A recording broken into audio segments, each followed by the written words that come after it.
Les qualités d'un athlète dans ma discipline, je pense que c'est lié aux qualités d'un athlète dans n'importe quelle discipline. Je pense que le premier point, c'est vraiment la motivation et l'implication. Pour moi, c'est deux choses qui peuvent être un petit peu différentes. Donc la motivation, c'est vraiment avoir envie d'aller s'entraîner, beaucoup aussi dans un sport physique. Et alors l'implication dans le sens où il faut comprendre l'implication de son objectif. C'est-à-dire que je peux avoir envie d'être champion du monde. Maintenant, il faut accepter ce que ça demande de vouloir être champion du monde.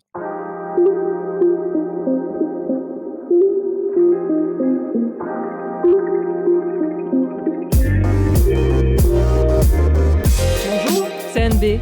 Tu es sur Storylifique. Ta mission ce jour, te faire du bien tout en faisant du bien à la planète. Comment ? Tous les 15 jours, retrouve des invités qui te parlent de leur parcours inspirant pour réveiller ton envie de vivre tes rêves. Car si l'on fait, toi aussi tu peux le faire. Et simplement en écoutant, tu soutiens déjà la reforestation. Toutes les explications sont sur storylifique.com. Maxime est du quartier d'Anserem à Dinan, Belgique, comme moi. Quand on est d'ici, impossible de faire autrement que de se retrouver un jour dans un kayak sur la Lesse. Il est aussi impossible de faire autrement que de goûter à la leffe, puisque c'est un autre quartier de la ville, mais ça, c'est une toute autre histoire. Pour ce qui est du kayak, de mon côté, c'était plutôt en mode festif avec les copains, mais avec Maxime, on passe à un niveau hyper pro, puisqu'il est quadruple champion du monde de descente de rivière, entre autres. Alors, cette interview a été enregistrée en 2 temps parce qu'après avoir enregistré avec Maxime, j'ai croisé son père, qui est aussi son coach, et en éditant l'interview, il était clair que Maxime et son père, c'est the binôme gagnant, et qu'interviewer l'un avec l'autre, c'était encore plus intéressant. Comme ils étaient partants, c'est ce qu'on a fait. Et comme j'avais envie depuis très longtemps de parler avec un coach sportif, et de parler non seulement des exploits, mais aussi de la vie d'un athlète de très haut niveau, c'était vraiment top. Bonjour Maxime Richard. Bonjour. Merci de nous recevoir ce matin. Tu peux nous expliquer où on est ? Alors on est au RCNML, donc on est dans mon club de canoë-kayak. C'est un club qui est devenu centenaire en 2009.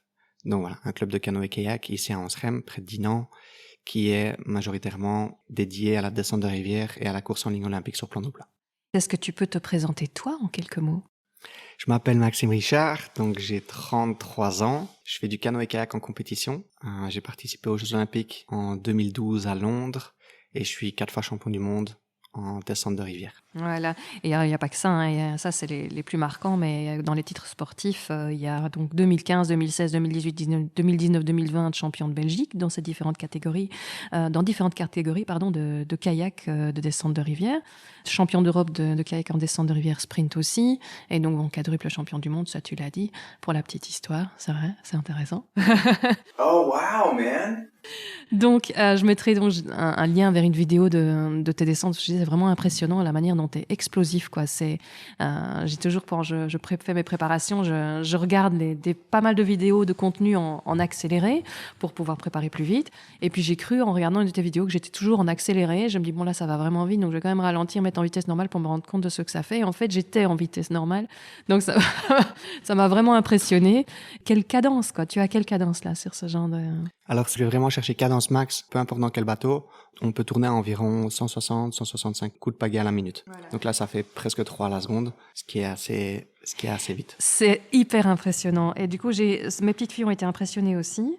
Et alors, d'habitude, elles ont 2 questions, une chacune. Et puis là, elles voulaient la même question. Donc, je te soumets leur petite question. Comment tu fais pour pagayer aussi vite ? Donc, comment est-ce que je fais pour pagayer aussi vite ? Je me pose la question aussi, hein. J'ai pas réussi à pagayer aussi vite la première année où j'ai fait du canoë-kayak, ça c'est sûr. Donc en gros, il faut pouvoir marcher avant de vouloir courir. Donc au début, dans la progression du canoë-kayak, même déjà au niveau compétition, on apprend à bien marcher.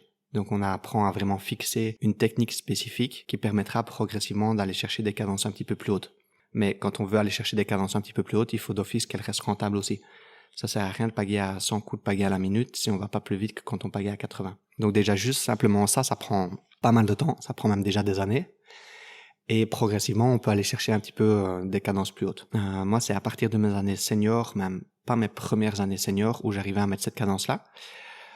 Parce que, voilà, ça prend du temps, il faut réussir à la mettre en place, à la fixer, à la rentabiliser et aussi à la travailler en dehors de l'eau.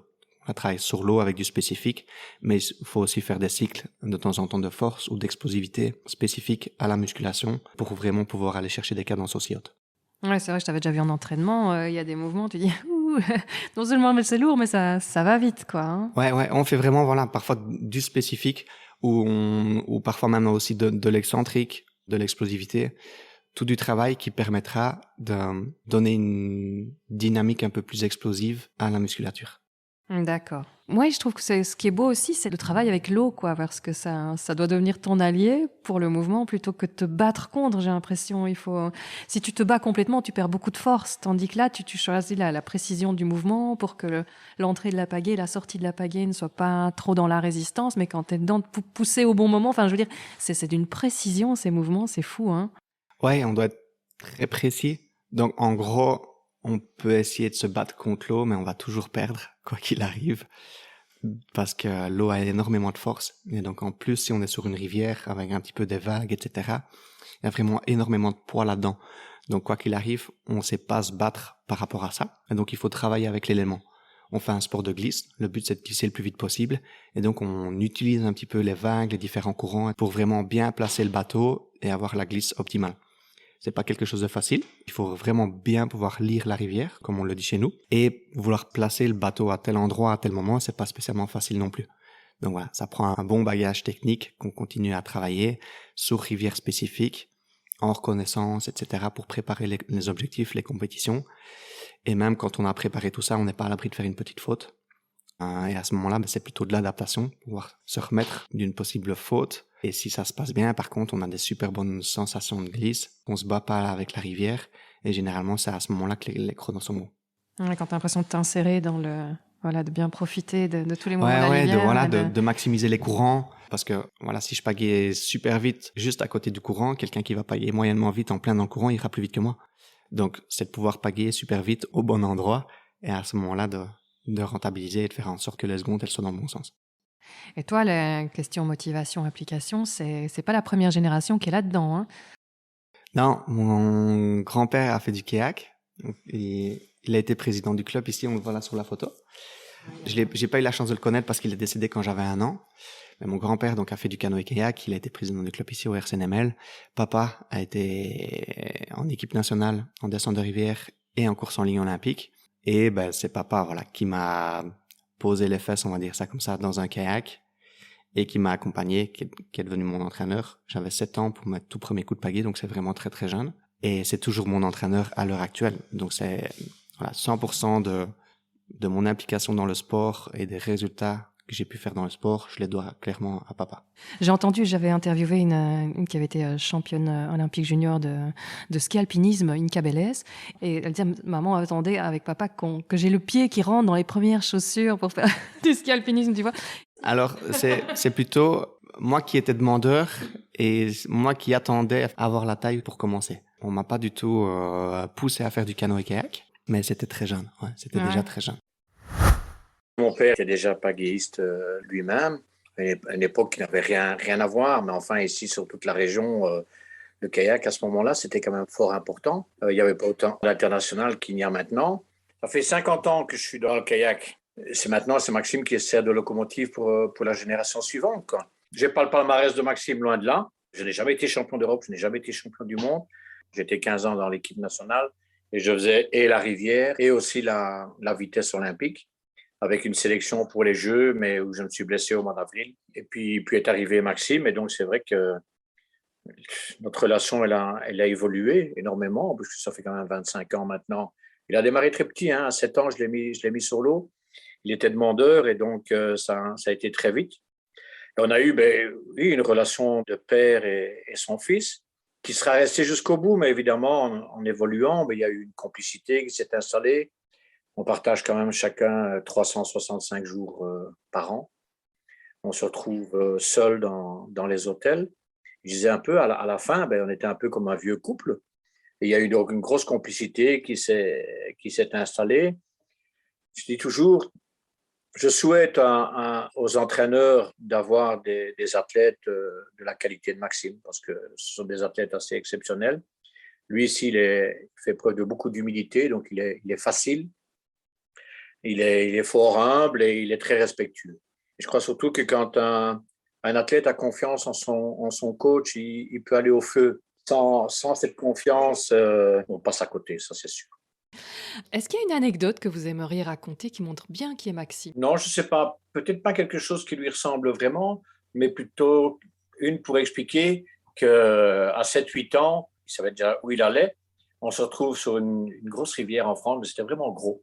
Et donc, il faut imaginer un athlète de 80 kilos ou un gamin de 7, 8, 9 ans qui doit passer au même endroit, sur les mêmes vagues ou quoi.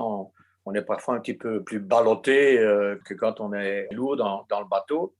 Et il avait un bateau un petit peu plus adapté, un peu plus petit. Et tout ça pour dire qu'on est arrivé à un moment là, devant une pierre, mais vraiment une grosse pierre, quoi, 6 mètres cubes de cailloux, et qu'il fallait aller à gauche. Et il est tellement léger qu'il s'est fait embarquer à droite. Je dis, bon sang de bonsoir, où va-t-il arriver? Mais non, il avait trouvé son chemin. C'est par là qu'il savait déjà qu'il pouvait aller. Il y est allé tout seul et il est sorti de l'autre côté avant moi. Donc la lecture de rivière, ça...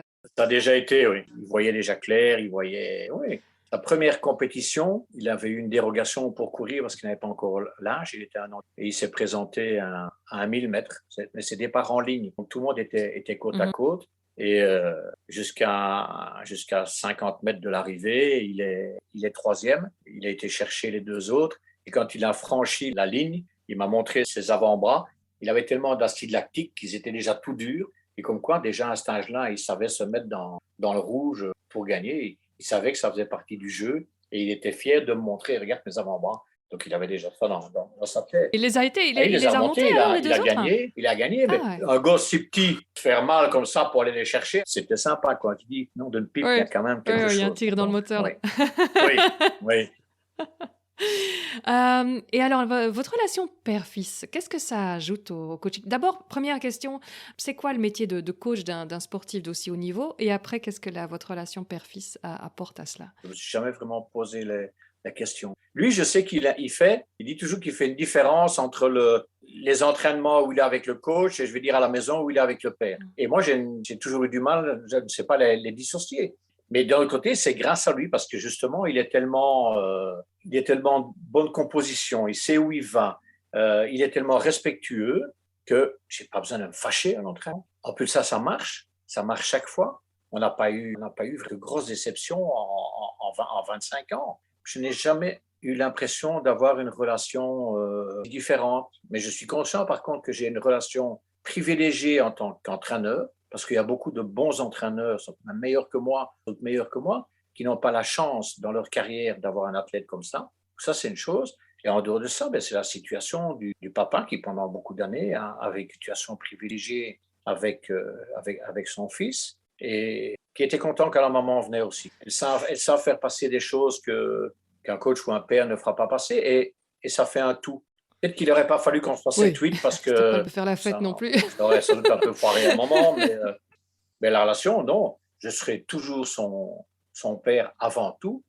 Et cette chance d'avoir coaché un athlète comme ça, qui en plus de ça, quand c'est votre fils... Il y a de la fierté en plus derrière. Évidemment qu'il y a de la fierté. Bah sinon, on n'en comprendrait rien. Ça reste une histoire de famille aussi avec ton frère. Ouais, pas en kayak, mais voilà, dès qu'on arrive à partager un entraînement ou un petit moment en famille, je suis toujours preneur. Ouais. Parce qu'il y a des périodes où on voyage beaucoup, on voit pas beaucoup la famille, etc. Donc dès qu'on arrive à passer un petit peu de temps privilégié, ça fait du bien, ça permet de se changer un petit peu les idées, de relativiser un petit peu les choses et de rester aussi en contact avec ce qui est le plus important. Voilà. Ah, c'est super. Et donc toi, tes entraînements au quotidien, c'est beaucoup de musculation spécifique, c'est du crossfit apparemment, c'est ce que tu vas faire ce matin après l'interview, et puis sur l'eau évidemment. Ouais, on fait pas juste du kayak, hein. On fait de la préparation physique générale, surtout en hiver, donc de la course à pied, du vélo. Alors on a toujours fait aussi beaucoup de musculation. Les grosses semaines en hiver, c'est parfois jusqu'à 20 heures seulement en musculation, donc 2 spécifiques en musculation et parfois même 2 séances par jour. Et ici, depuis 3-4 ans, on intègre aussi dans la période hivernale un petit peu de crossfit, donc qui est un travail différent, encore plus en résistance, mais qui peut apporter un petit plus, puis qui casse aussi un petit peu la routine. Et alors ce qui est cool aussi avec le crossfit, c'est que mon grand frère Jérôme, a une salle de crossfit. Il est instructeur et donc ça nous permet aussi de partager un entraînement ensemble plutôt que d'être toujours face à des barres à la muscu. Voilà, ça casse un petit peu la dynamique aussi et ça apporte un petit plus dans la préparation. Et quel est le travail que vous faites avec lui au quotidien? Vraiment, les grandes lignes? Je suis son préparateur physique.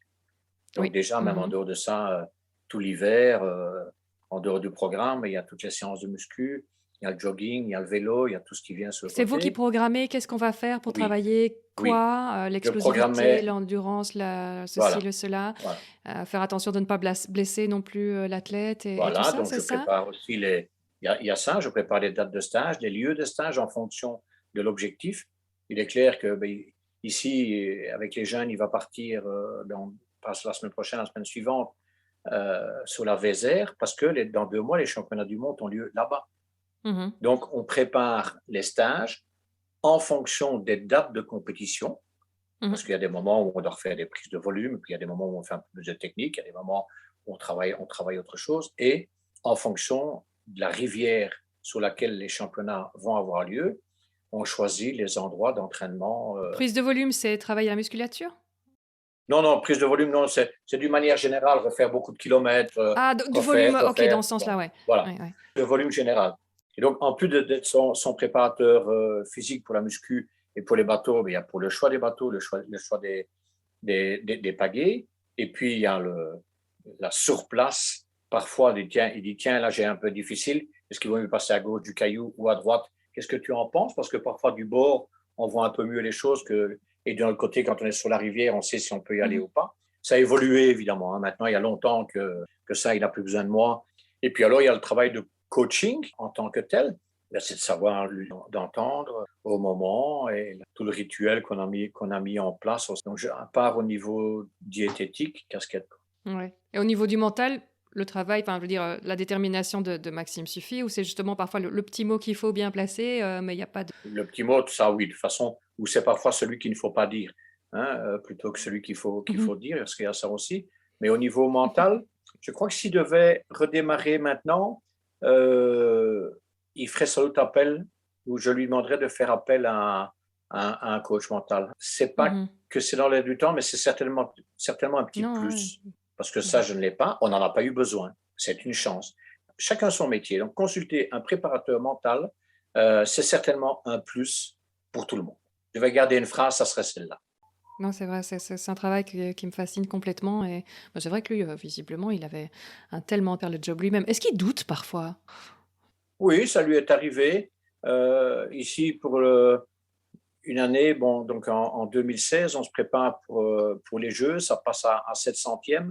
Il me dit, voilà, est-ce que je peux encore être champion olympique? Je ne crois pas. Je lui dis, voilà, je vais être franc, je crois que vraiment ta discipline, ton truc, c'est la descente de rivière et en sprint ou en classique. Parce que je dis, tu peux être bon dans les deux.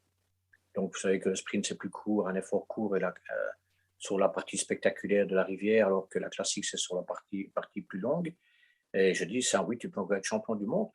Et en l'espace de quelques heures, il a dit, je retourne à la rivière.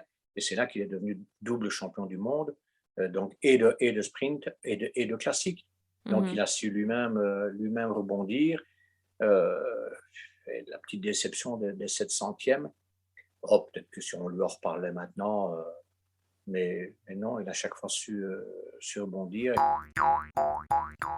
Faire du sport outdoor, ça fait partie de ta motivation, que ce soit un sport d'extérieur? Ouais, ça change tout. En hiver, on s'en veut un peu. Quand il fait vraiment froid et que on voit des gens qui font un sport indoor, on se dit, bah, à cette période-ci, c'est quand même pas mal. Maintenant, en été, quand il fait chaud, je pense que c'est plutôt eux qui nous envient de pouvoir être sur l'eau. J'ai toujours adoré la nature, j'ai toujours eu besoin d'être dehors. J'ai du mal à rester vraiment même une après-midi chez moi sans prendre l'air. Je me sens pas bien si je prends pas un peu l'air. Et on a eu une éducation où on était tout le temps dehors. Dès qu'on rentrait de l'école, on tapait les mallettes, on allait jouer dans les bois, faire des bêtises, etc. Donc voilà, j'ai toujours été dehors, j'ai toujours eu besoin d'être dehors. Et c'était tout à fait naturel du coup de faire un sport d'extérieur plutôt qu'un sport indoor. Et puis c'est chouette aussi de travailler avec un élément qu'il faut sentir à chaque fois, d'après la température, d'après le débit. L'eau n'est jamais 2 fois la même. Ça doit être... Ouais, c'est vraiment changeant. Donc ça, c'est un des points positifs. Suivant la météo, on a des sensations même au niveau de sa performance qui peuvent être un petit peu différentes. Quand il fait vraiment froid, on a besoin d'aller jouer un petit peu plus long. Quand il fait vraiment chaud, on sent que c'est un petit peu dur. Donc on a beaucoup de sensations aussi qui sont liées aux conditions extérieures. Et les niveaux d'eau, ça change clairement tout aussi. Quand on fait la descente de l'Est en hiver, qui a vraiment un beau débit, c'est pas la même laisse que quand il y a les locations en été. Donc voilà, ça clairement, ça change aussi un petit peu la dynamique, ça change un petit peu la routine et ça fait vraiment du bien. La fameuse laisse. C'est quoi les qualités d'un athlète dans ta discipline? Alors, les qualités d'un athlète dans ma discipline, je pense que c'est lié aux qualités d'un athlète dans n'importe quelle discipline. Je pense que le premier point, c'est vraiment la motivation et l'implication. Pour moi, c'est deux choses qui peuvent être un petit peu différentes. Donc, la motivation, c'est vraiment avoir envie d'aller s'entraîner, s'entraîner vraiment beaucoup aussi dans un sport physique. Et alors, l'implication dans le sens où il faut comprendre l'implication de son objectif. C'est-à-dire que je peux être champion du monde ou je peux avoir envie d'être champion du monde. Maintenant, il faut accepter ce que ça demande de vouloir être champion du monde. Et donc, l'implication, elle peut être clairement différente en ayant l'objectif de devenir, par exemple, médaillé au championnat de Belgique et avoir une bonne motivation par rapport à ça, ou avoir la motivation et l'envie de devenir médaillé en championnat du monde, mais de réussir aussi à comprendre l'implication, la différence, et de mettre aussi cette implication-là. Donc, je pense vraiment les deux premières qualités d'un athlète, un petit peu pour n'importe quel sport, c'est d'avoir la motivation et de comprendre l'implication. Et à partir de ce moment-là, dans notre sport à nous, il faut des qualités physiques, des qualités techniques, il faut comprendre un peu le mouvement, réussir à avoir une adaptation parfaite par rapport à ça et travailler le physique dans le sens où on a besoin d'un gros bagage technique qu'on travaille chaque année et qu'on travaille tout le temps, mais il faut aussi clairement s'entraîner parce qu'on fait un sport physique. Donc, il faut avoir des qualités physiques de pouvoir encaisser un certain volume d'entraînement. Ouais, j'avais entendu dire, c'est la différence entre avoir un rêve et avoir un objectif. Il faut savoir se mettre l'objectif de réaliser ses rêves. Ouais. Tu avais dit ça une fois, je trouve ça super. C'est vrai, parce qu'il y a beaucoup de gens qui ont des rêves, mais alors faire le travail, faire le taf pour y arriver, c'est pas tout le monde. Hein. Ouais, c'est clairement la différence. Je pense qu'on a tous des rêves. Moi, je rêvais quand j'étais gamin de devenir champion du monde de kayak, mais j'ai fait de mon rêve un objectif. Et à partir de ce moment-là, j'ai mis aussi de l'implication dans mon objectif. Ouais, tu et j'ai pu réaliser mon rêve. Ouais, donc voilà. Ça voulait dire parfois dire non à des sorties, dire voilà. Ouais, clairement. Là, on est en plein dans l'implication.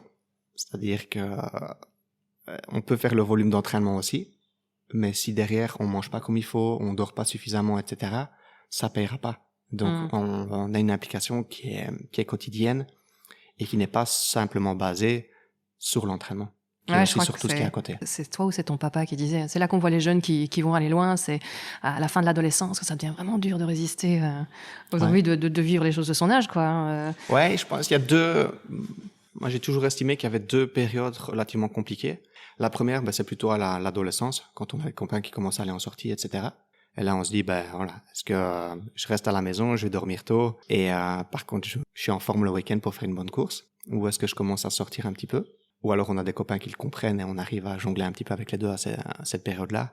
Et la deuxième période vraiment plus compliquée, c'est quand on sort de l'école, des humanités, de se dire, je vais à l'université, ou est-ce que je prends un aménagement un petit peu scolaire que pour pouvoir continuer à m'entraîner et concilier un petit peu les deux, ou est-ce que j'ai pas la possibilité d'aller à l'école, que je suis vraiment obligé de commencer à bosser, et que donc si je suis maçon et que je bosse du lundi au vendredi, et que j'ai des grosses journées, c'est compliqué de s'entraîner derrière, quoi. Donc ça, c'est peut-être en final la période encore la plus compliquée, mais elles sont toutes les deux relativement importantes.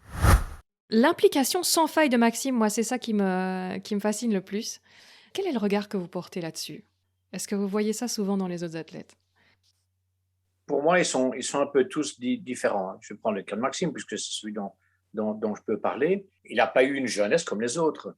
Il y a pas mal de sorties qu'il n'a pas faites. Les anniversaires de ses copains, souvent à 10h, 10h30, il rentrait. C'est quand même un peu une vie, c'est un peu de moine, sans être négatif. On se lève, on mange, on va s'entraîner, on revient, on mange, on fait une sieste, on retourne s'entraîner, on reprend une collation, on repart une troisième fois s'entraîner. Il s'entraîne 3 fois par jour. Ouais, c'était un minimum de 2 fois en comptant les séances de musculation et les séances au bord de l'eau, et même parfois 4 fois, parce que le soir, quand on refait encore une séance de gainage ou d'assoupissement, parce qu'on n'a pas eu le temps pendant la journée ou qu'on a eu vraiment un gros truc, quoi. Mais c'est un travail sur toute l'année, hein. Donc, il y a des réunions de famille parfois où on n'était pas là. Et donc, il s'est impliqué, il a fait son choix. Il voulait, depuis tout petit, il voulait être champion du monde. Mais comme il dit, l'hiver, c'est dur, mais il y va, quoi. J'ai pas l'impression qu'il reste au lit une seule fois en se disant aujourd'hui, c'est trop dur. Ou... C'est leur choix. À ce niveau-là, quelle que soit la discipline, il ne fonctionne pas tout à fait comme tout le monde. C'était pareil aux études, mais à un moment, il a fallu faire un choix. Si on veut être champion du monde en descente de rivière, il faut choisir ses lieux d'entraînement. Donc, on ne peut pas se permettre d'aller à l'UNIF à Liège ou à l'ULB ou à Louvain. Ça ne marche pas comme ça, parce qu'il faut pouvoir emmener la laisse avec soi. La laisse, quand je dis la laisse, c'est la laisse, la rivière, la laisse. Et en dehors de ça, on ne peut pas se permettre non plus de faire 2h30 de transport par jour quand on s'entraîne 3 fois. Donc voilà, c'était dès le début, il a dit voilà, je veux être champion du monde. Et puis il a été une fois. Moi je dis c'est la première fois, on peut dire que c'est la plus belle parce qu'on a la réponse à la question qu'on s'est posée pendant des années. Est-ce que je peux le devenir? C'était à quel âge ça qu'il a été pour la première fois champion du monde? Et à 22 ans. C'est peut-être le plus jeune. Il avait déjà doublé en junior. Donc, il a été champion d'Europe du monde en première année junior, mais aussi en deuxième année. Il est le seul. Quand je dis le seul, ce n'est pas que le seul belge, il est le seul de la discipline. Et champion du monde à 22 ans, c'est un peu tôt, quoi. La preuve, c'est qu'il existe maintenant, ça n'existait pas de son temps, une catégorie U23, comme dans les autres disciplines, donc il y a moins de 23 ans. Lui, voilà, à 22 ans, s'il était complet et physiquement, au niveau anatomie, au niveau physiologie, mais alors surtout dans la tête, d'avoir envie de quelque chose et de se donner les moyens d'y arriver. Mais respect, parce que tous ceux qui l'ont été vous le diront. Il y en a qui ont fait exactement les mêmes sacrifices. Parce qu'on ne parle pas de sacrifice parce que sacrifice, c'est un peu péjoratif, ça fait un peu triste ou quoi. Non, pour lui, c'est pas sacrifier que d'aller sur l'eau. Il a plaisir d'y aller.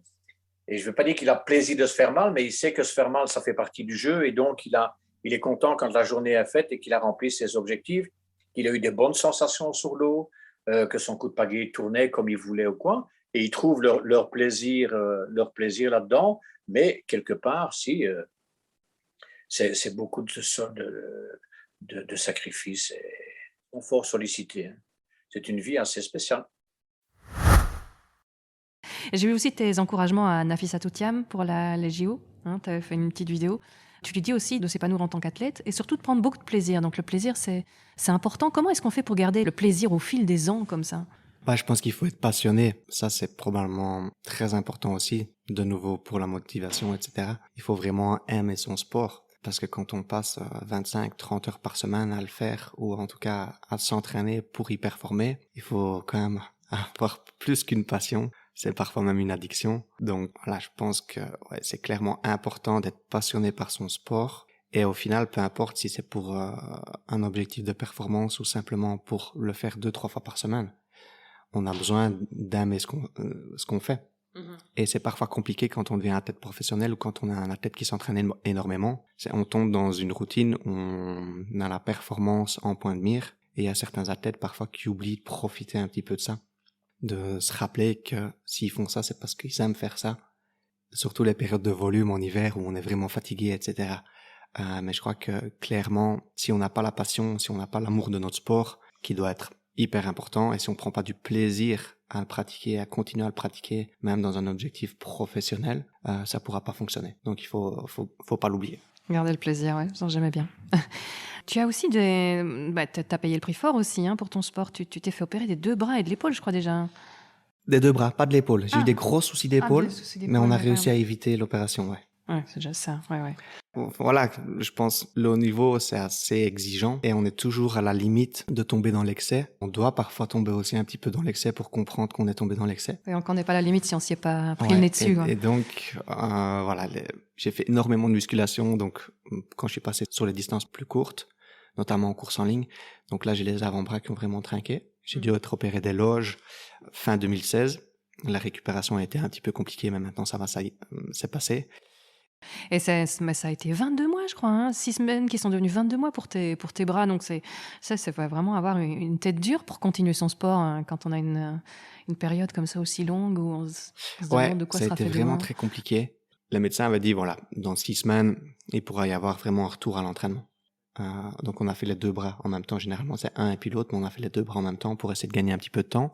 Et en fait, après 6 semaines, je pouvais vivre plus ou moins normalement, mais je pouvais pas pousser des barres à la muscu, je pouvais pas faire des départs en kayak, etc. Donc, les 6 semaines se sont transformées en quelques mois. En final, on a peut-être brûlé quelques étapes en pensant que ça va, c'est bon, on peut redémarrer.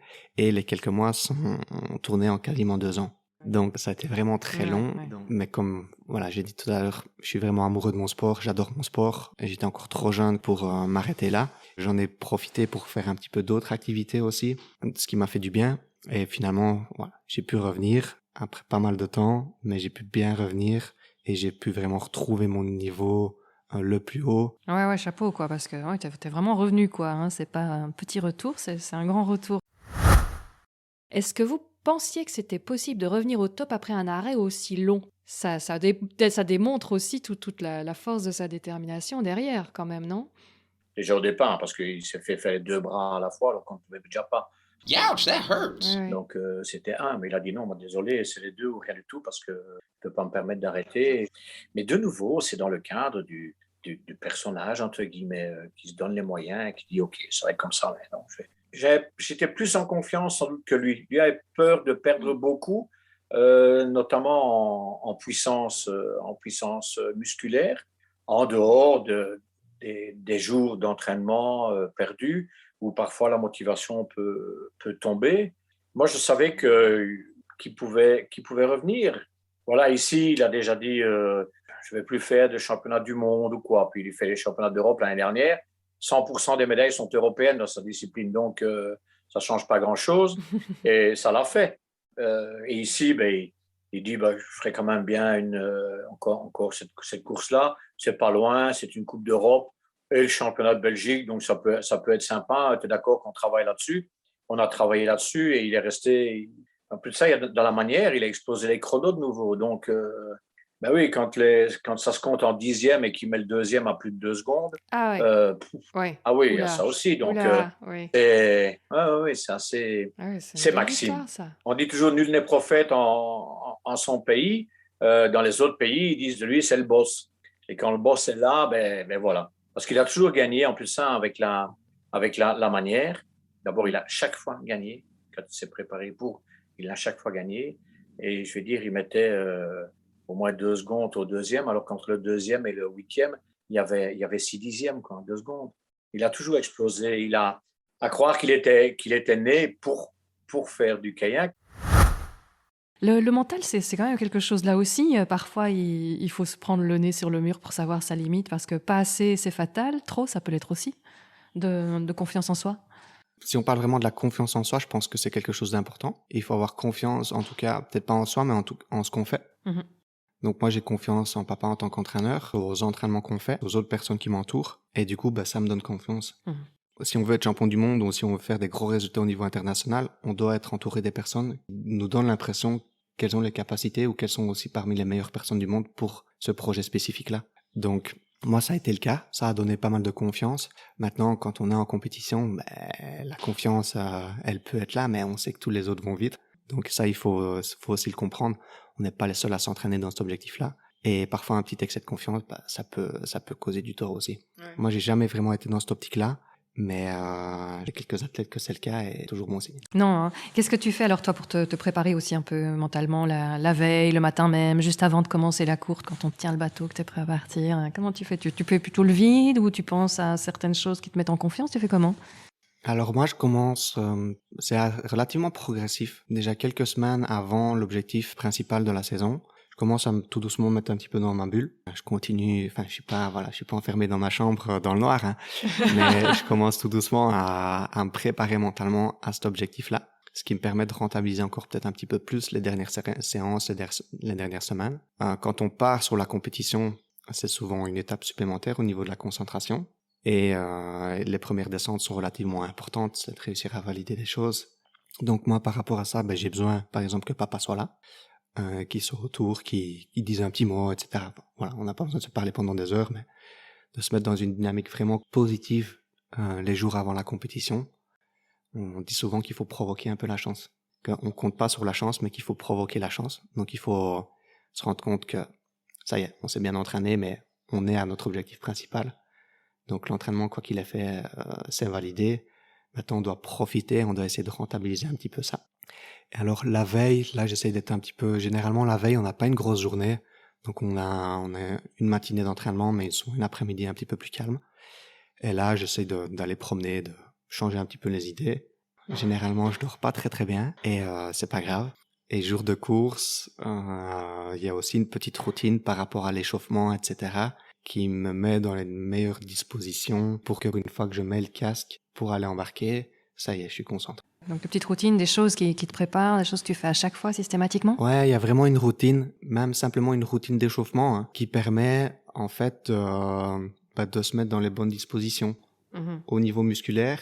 Mais le fait d'avoir une routine qu'on connaît, qu'on sait que ça fonctionne jour de compétition, ça rassure un petit peu sur certaines choses. Donc voilà, généralement je me sens bien, ou même si je me sens pas spécialement bien, je sais que j'ai fait ce qu'il fallait ce jour-là, en tout cas, pour théoriquement pouvoir faire une bonne course. On a un regard et c'est même devenu rituelique la façon de prendre son bateau, de le déposer, ou il sait où je suis quand il va réellement partir pour s'échauffer avant la course, et on convient d'un endroit où je suis pendant la compétition, et voilà, c'est rituelique. Et sinon, il y a beaucoup de sportifs aussi qui parlent du fait que si tu regardes la ligne d'arrivée, tu te loupes. Il faut vraiment rester là où on est, au moment où on est, vraiment chaque coup de pagaie, etc. Tu ressens ça aussi très fort, de ne pas penser trop à... Enfin, tu regardes évidemment où tu dois aller, mais je veux dire vraiment essayer de rester à chaque moment concentré sur chaque mouvement et celui d'après, et pas plus loin ou... Alors, c'était un petit peu différent, par exemple, en course en ligne sur plan d'eau plat ou en descente de rivière. Donc, en course en ligne, quoi qu'il arrive, c'est un plan d'eau plat de 200 mètres. Et là, on essaie de voir la ligne d'arrivée, voir le plus loin possible pour aller la chercher. On entretient juste, entre guillemets, une technique ou une vitesse max tout en décomposant la course. Donc, le départ, la zone d'accélération, puis la vitesse max, et essayer de garder cette vitesse max le plus longtemps possible. Mais en ayant un visuel sur la ligne d'arrivée, puisque de toute façon, elle est pile poil devant. Ouais. On n'est pas censé pouvoir la manquer. À moins de fermer les yeux, mais c'est pas le bon plan. Voilà. En descente de rivière, c'est un petit peu différent. En descente de rivière, si c'est une descente complète, ben là, ça peut faire jusqu'à 5 km. Mais si on prend un sprint, là, ça peut faire jusqu'à environ 1 minute 30. Et sur la minute 30, il va y avoir des passages difficiles d'office. Donc, où on doit être bien concentré, bien attentif. Et donc, de nouveau, moi, j'ai toujours décomposé mes sprints. Donc, je sais exactement à quel moment je vais mettre le coup de pagaie à gauche pour placer le bateau, bien mettre la pointe où elle doit se trouver, réaccélérer. Voilà, le sprint est vraiment décomposé. Sur un sprint de 500 mètres, il y a vraiment beaucoup de passages. On décompose énormément, tout en gardant la période d'accélération, le départ, le placement, et toutes ces choses-là. Donc, si on pense à la ligne d'arrivée, en fait, on va surcourir, on risque de faire une faute technique et on va faire une bêtise, quoi. Donc, généralement, en plus, le fait, moi, de décomposer tous mes sprints, en sachant quoi faire exactement à quel moment, ça me permet de le vivre un petit peu au ralenti. Alors qu'on est à 160 de cadence, mais ça me permet de le vivre un petit peu au ralenti et d'essayer d'exploiter chaque centimètre de la distance totale. Et tu fais aussi de la visualisation, aller te mettre et puis alors déjà visualiser toute ta course avant de la commencer. Tu fais ça parfois? Ouais, clairement. Donc, on a des runs de préparation, on en fait beaucoup avant la compétition, etc. Donc, on crée beaucoup d'automatismes. Peut-être comme en ski de descente, je pense, ça peut être un peu comparable, où on sait telle vague, quelle influence elle va avoir sur le bateau, etc. Et on décompose et on le vit plusieurs fois aussi dans notre tête avant la course. Ouais, je voyais une fois un grimpeur qui décomposait tous ses mouvements, quoi. Il savait les faire comme ça en regardant la paroi, ça, oui, il a tiré fort. Moi, je me dis, oui, il est en train de visualiser tout son truc à l'avance. Je me dis, je crois qu'il y a beaucoup de sportifs qui font ça. Donc toi aussi, parfois, tu dis, ok, là, balle, pas trop fort, là, le plus gros coup de pagaie pour reprendre la vitesse après ce truc. Ouais, de nouveau, ça permet de valider certaines choses sans pour autant être sur l'eau et de se mettre dans des conditions optimales pour réussir à les faire. Ouais. Si on se dit, le passage là, il faut faire attention, il est difficile, je risque de faire une petite faute, et qu'on se concentre trop sur ce passage-là, on va peut-être bien le passer, mais on va rater celui qui est avant et celui qui est après. Donc voilà, chaque section de la descente doit absolument être précise. Précision, c'est un mot qui revient souvent pour ton sport. Tu formes aussi des jeunes en ce moment. Oui, ça vient juste. Oui, oui. Qu'est-ce qui t'entend dire le plus, le best-of des phrases de Maxime, si je leur demandais? Bonne question. Je dirais peut-être par rapport à la hauteur des mains sur l'eau. Donc, des conseils techniques.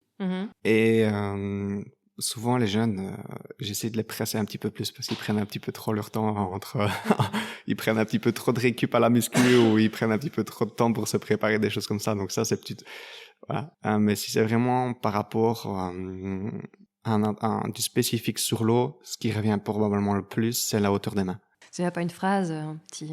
Il n'y a pas une vraie qui les fait phrase. rigoler. Non, j'utilise souvent le mot fondamentalement. Ah, aussi, d'accord. parce que pour moi, ça reprend pas mal de trucs. D'accord. Et je sais bien qu'il y en a un ou deux qui m'a déjà vanné un petit peu par rapport à ça, parce que ça m'arrive de le passer quelques fois sur une semaine complète de stage. Sinon, fondamentalement, il n'y a rien de spécial. Rien de spécial, non. Storylific a une double mission, te donner des envies de nature, grandeur nature, et planter des arbres avec les oreilles. Quand tu soutiens Storylific, tu me soutiens dans mon travail de création et tu aides la reforestation, puisque 50% de mes gains sont reversés à des ONG de reforestation, évidemment. Alors si tu crois en ce projet et que tu veux le soutenir activement, je te donne rendez-vous sur Patreon, www.patreon.com/Storylific. Merci à tous ceux et celles qui me soutiennent déjà. Savoir que vous accordez de la valeur à mon travail et voulez le soutenir, c'est ma plus grande motivation. Le truc le plus extrême que tu as fait en kayak? En kayak, C'était une rivière en Australie. C'était une rivière, je sais même pas comment la rivière s'appelle. Mais donc j'étais en stage en Australie, en stage course en ligne et descente de rivière. Et il y a une après-midi où les gars sont partis faire une autre rivière, mais donc avec des plus petits bateaux, des bateaux en plastique à ce moment-là. Et ils m'ont demandé de les accompagner. Je dis, ouais, j'ai pas beaucoup d'expérience dans ces bateaux-là. Ils disent, ouais, non, t'inquiète, ça devrait aller. En fait, non. Non, c'était trop difficile pour moi techniquement. J'avais pas suffisamment de connaissances de ce petit kayak-là. Et donc, je me suis retourné, le kayak est parti. Enfin, ça a été super compliqué. Ah bah, t'as dû leur faire plaisir, là. Au final, après, je pense 5 km de descente, j'ai dit, ça va pas aller, il en restait 10. Donc, j'ai fait demi-tour, je suis remonté, mais en Australie, vraiment bien perdu. Donc, c'était assez marrant. Ton plus gros revers, alors? Les trucs dont il faut vraiment se relever pour continuer. Le plus gros revers, c'était probablement en 2015, où il faut faire dans les 9 premiers, donc il faut faire finaliste au championnat du monde pour se qualifier pour les Jeux Olympiques de 2016. Et donc c'est 4 demi-finales où on prend les 2 premiers. J'ai le 6e meilleur temps de toutes les demi-finales, mais je suis 3e de ma demi-finale pour 600e, et donc je rate la qualification olympique.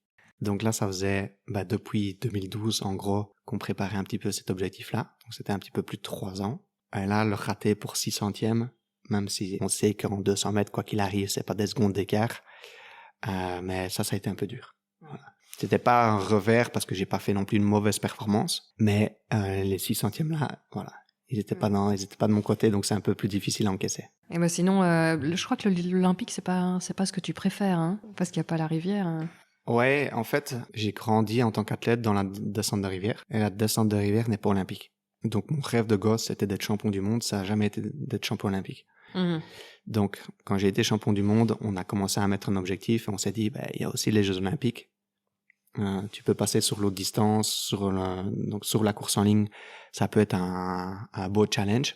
Et donc, on a mis l'implication, on a vraiment mis l'objectif. Mais j'ai toujours eu aussi pas mal de détachement par rapport à tout ce qui touche aux Jeux Olympiques. Les Jeux Olympiques, c'est clair, c'est l'événement sportif probablement le plus impressionnant, le plus cool. Et quand on dit aux gens, je suis allé aux Jeux Olympiques, ils visualisent d'office plus facilement à quel point tu es un athlète. Voilà, aller aux Jeux Olympiques, c'est sûr, c'est cool. Je m'en souviendrai toute ma vie, mais c'était pas non plus un but en soi. Je voulais y aller pour y performer. Et donc, j'avais aussi beaucoup de recul par rapport à la façon dont le mode de qualification se faisait, les points aussi potentiellement négatifs de l'organisation des Jeux Olympiques, etc. Sans vouloir non plus cracher sur l'événement, hein, que du contraire. Mais voilà, j'ai adoré participer aux Jeux Olympiques. J'aurais adoré y performer. Ça l'a pas fait, mais j'ai pas non plus spécialement de gros regrets par rapport à ça, parce qu'en 2016, j'ai finalement décidé de faire l'impasse sur la dernière qualification des Jeux Olympiques pour faire la descente de rivière, et j'ai été champion du monde cette année-là, et fondamentalement, entre vouloir participer aux Jeux Olympiques et potentiellement faire une finale ou devenir champion du monde en descente de rivière, moi, mon choix à la base, il était clairement fait. C'est là qu'on apprend à faire confiance à ses choix. Ouais, clairement, ou en tout cas à les assumer. Ouais. Donc, on me pose aussi de temps en temps la question, est-ce que tu as des regrets, etc. Non, j'ai pas de regrets parce qu'en fait, j'ai fait des choix à un tel moment, des choix qui auraient peut-être pu être différents ou qui ont peut-être parfois choqué certaines personnes, etc. Même si je crois que c'est pas vraiment le cas. Mais j'ai souvent fait des choix que j'ai totalement assumés, ce qui me permet de ne pas avoir de regrets.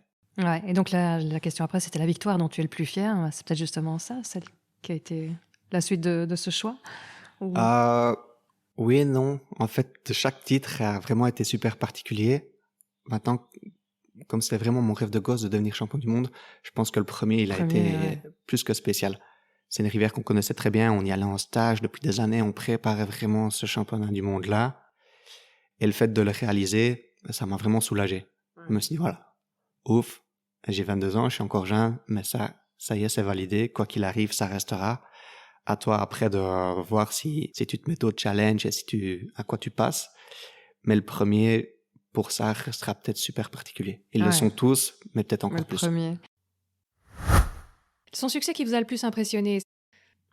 Non, peut-être que ce qui impressionne le plus, c'est pas d'être champion du monde une fois, c'est de l'être plusieurs fois. C'est dans la continuité de chaque fois avoir su se donner les moyens de son objectif. Confirmé. Ouais. Je pouvais faire ce que je voulais. Quand il est solo, il est tout seul sur l'eau.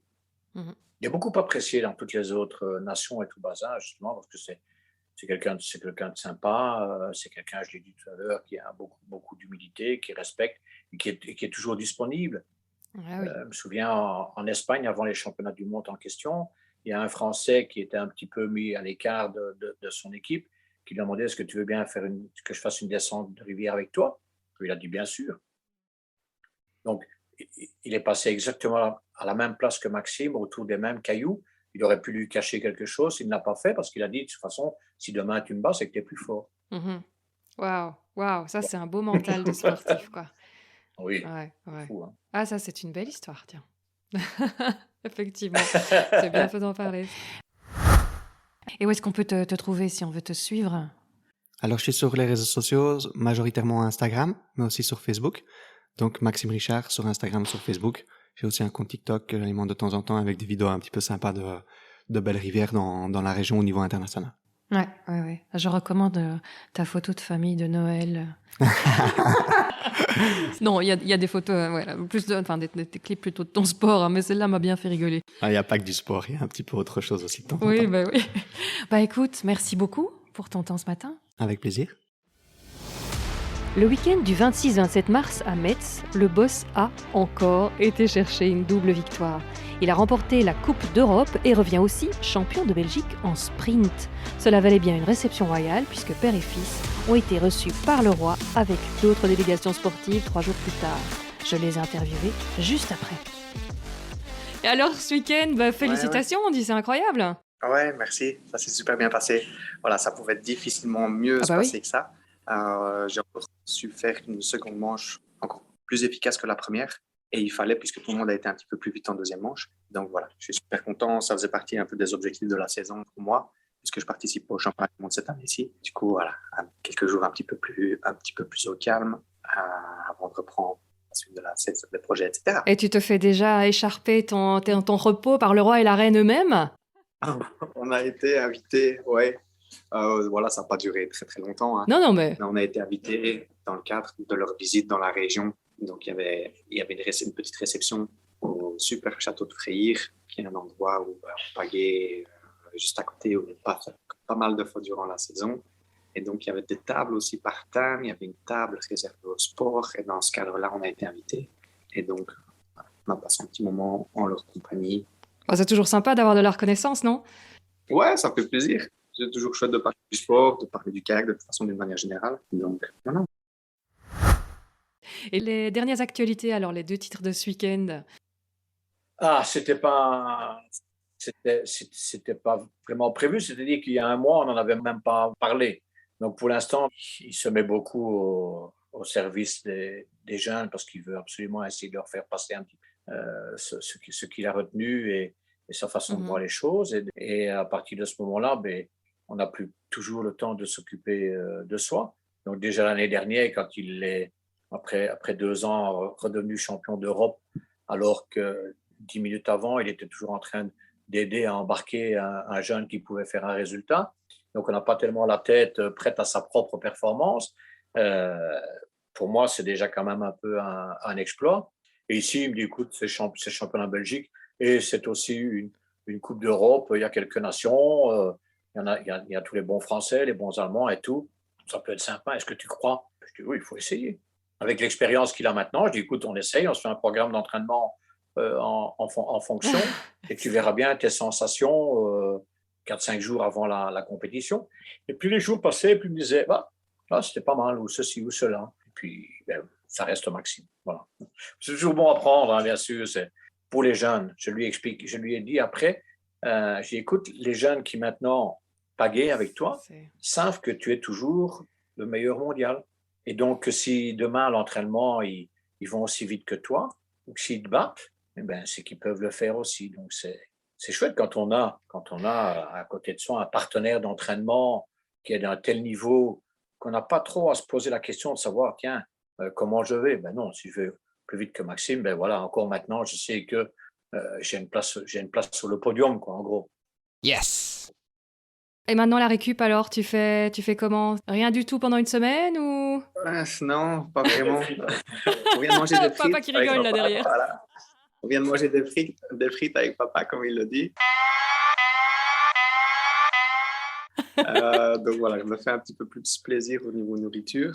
Et par contre, les journées sont quand même super chargées parce que j'ai quand même toujours besoin de faire un petit peu de sport. Et j'organise un stage de développement dans mon club la semaine prochaine. Donc c'est quand même un petit peu d'organisation. Donc quoi qu'il arrive, avec notre petit mec, on ne sait pas vraiment faire de grasse mat. Et les journées sont quand même bien. Donc.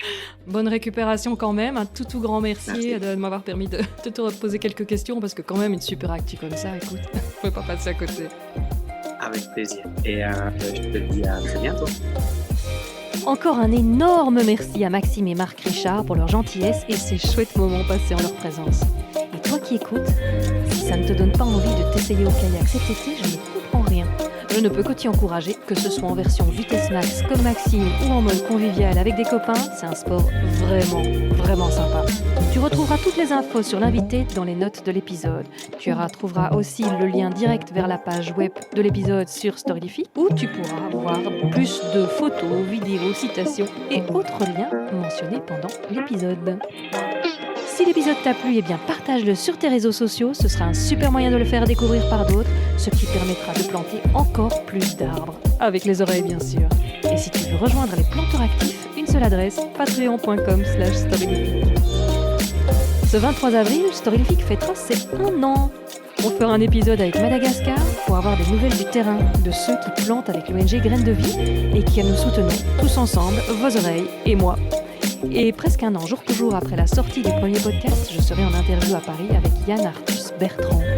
J'ai super hâte d'y être et de te partager cela. Le résultat sur Storylific bientôt et peut-être même en vidéo. Ça, c'est pas gagné, mais j'y travaille. Alors, à bientôt!